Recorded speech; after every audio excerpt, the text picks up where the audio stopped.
Mr. Previn, you're on first.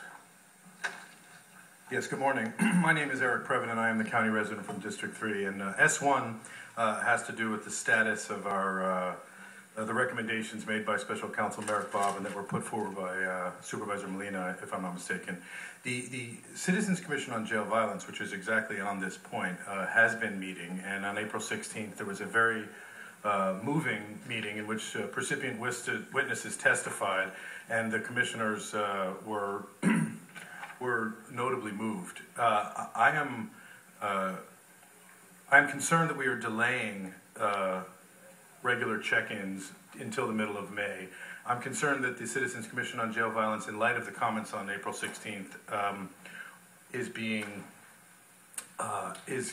is moving too slowly. I feel like Sheriff Baca has taken some initiative with the Austin report, and I just feel that we need maximum transparency and effectiveness from this commission. And one idea that I proposed to them directly was to make some recommendations now while they are continuing to hear from witnesses on an ongoing basis. I think that that would show the public that this is not just a delay, but it's going to be, in fact, a meaningful commission. Item number 3 has to do with more commissions, actually the redevelopment dissolution commissions that are getting up to speed.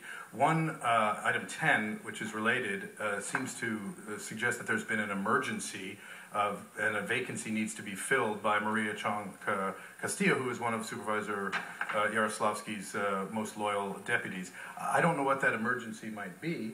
I do feel that we could learn from the supervisors what that is, and I would love, and I've asked the executive officer herself to provide a kind of chart so that we can keep track. It's been very difficult. We know you're under time pressure to make appropriate recommendations for these commissions, but we are completely in the dark, and we have asked. Item number 4 is a big thank you to Supervisor Molina for giving $250,000 to the LA County USC Foundation.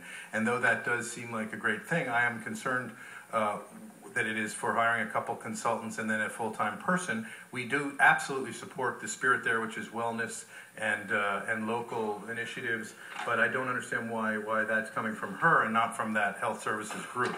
Item number 13 is an annual waiving of the $175 per event fee that we would normally get for the farmers market in Malibu, and I cannot understand why we're doing that, because this is not a 2-year-old farmers market, Joel. This is a group that has been in place for a very long time, and I am almost certain that they are making some money out there in Malibu week in, week out. And item 21 is an ordinance for adopting amending the code for the Parks and Rec Commission so that they only have to meet quarterly. Guys, no commission that meets quarterly can be super effective. We need to hold the feet to the fire on these commissions if we're gonna make meaningful use of them. And your time is up. Thank you. I appreciate the time. Thank you. Thank you. Mr. Rowe.